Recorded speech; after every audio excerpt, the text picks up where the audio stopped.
verifying your benefits, go ahead and scan the QR code here on the screen to call or text us now, or go to mikehospitallawfirm.com.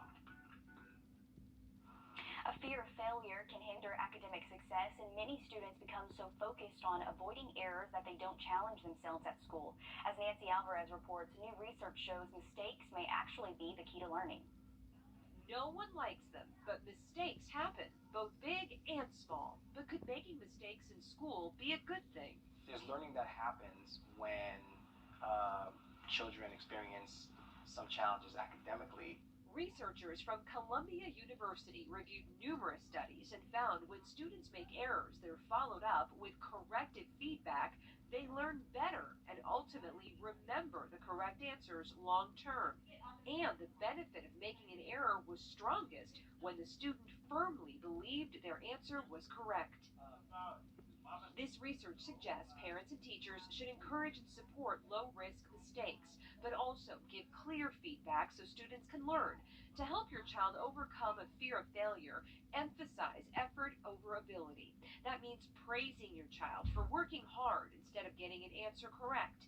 Also, encourage students to practice self-compassion when they fail, and model a healthy response to failure when you make a mistake. With ways to help your child learn and succeed, I'm Nancy Alvarez reporting. A recent survey by Linkagol found that 31% of adults reported suffering from a fear of failure, a larger percentage than those who feared spiders. So that's pretty interesting right there. Riley? And roller coasters are meant to thrill us, but this girl was not expecting this. We're going to just explain more what happened after the break. Helping people is simple. It's all nines. 999, 99, 99. Okay, look at this. As if roller coasters aren't scary enough, a woman on an amusement park ride got hit in the face by a seagull. And you're going to see it here in a minute. The two girls in the video are riding the slingshot, which is a reverse bungee ride at a New Jersey park. And they got a little more thrill than they thought. You see it right there. She takes off, and she actually has to remove the seagull, which I think is the funniest thing. And then she's probably like spitting out feathers after that. Just as the ride launched, the girl's 75 feet in the air, a seagull just smacks her in the face. And if you're wondering, neither the girl or the bird were injured, but I think her face is more shocked that she got hit in the face with a seagull than the ride itself. And I think it's crazy that her friend doesn't even notice all of this just happened. I know, and she has no clue. And then, yeah, the friend, once they get back down, it's like, did you see the bird that hit me in the face? Like, wow. And it had to be a seagull at that. Like, that thing is huge. I know, that's a big bird. And luckily, they were both okay. So, yeah, that was quite the collision there. Looking over Wheeler Road, we're see to make sure they're in the right car seat. Are you too hot? Beat the summer heat with a window AC unit from Davis Appliance and Furniture for as low as $299. We offer a cool, no credit needed financing options to meet your needs. With a brand new trust at the lowest prices in town, visit us at Davis Appliance and Furniture. Get in on the fun on your side. Welcome to Davis Appliance and Furniture, where you can find the best deals in town. We offer new and used appliances, and we service what we sell.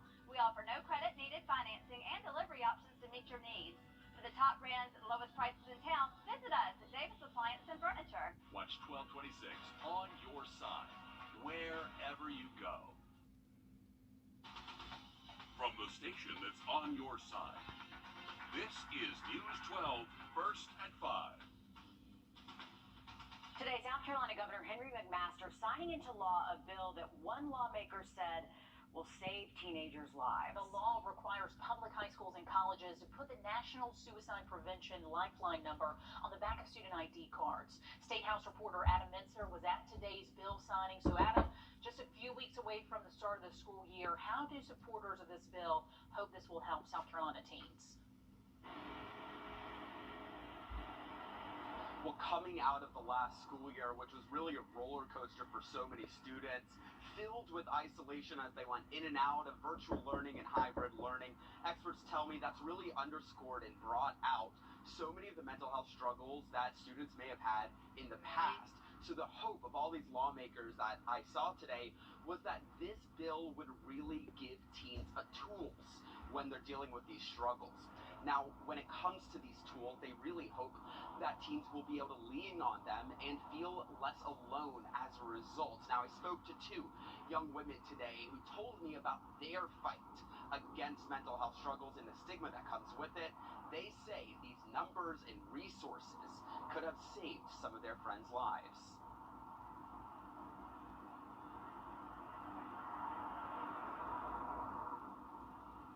So these very important resources, they were telling me, really comes out to this, that when they're speaking to their friends and their peers, they say that they don't really want their parents to know about their mental health struggles. They don't feel a closeness with their parents as a result of that, and that having any resource, even a number on the back of one of their student IDs, a trusted and vetted resource, can save their lives. These young women that I spoke to really said that when they're talking to their peers, it's hard to listen to them joking or not really having a normal way to cope. So just a number, they said, can do so very much. Now, this law doesn't go into effect until next July, but some of the schools I've been speaking to said they're putting it in place right now. Reporting live from the South Carolina State House, out of Midser, on your side. Having access to experts can be huge for someone in crisis. So some of the numbers that will be appearing on those student IDs are great resources to keep handy to share with a loved one if you think they could need those right now. The National Suicide Prevention Lifeline, that number is 1-800-273-8255. If texting is better, they can text HOPE4SC to 741-741, and all these services are available 24/7. So much rain recently, and it is press objecting. The trial is set to start October 18th. New steps in the case of the suspect accused of murder in the Georgia spa shootings. Those happened back in March. Robert Long faces charges in two jurisdictions, Atlanta and Cherokee County. Officials say the Cherokee County case regarding Long is expected to be resolved at an arraignment hearing scheduled for next week.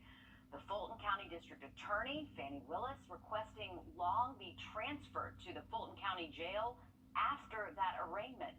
She's working to schedule an arraignment on or before August 6th. Back in May, Willis said she planned to seek the death penalty in Long's case.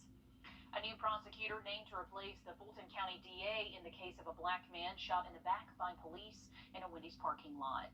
Last month, a judge dismissed DA Fannie Willis from prosecuting Atlanta police officer Garrett Rolfe in Rayshard Brooks' death.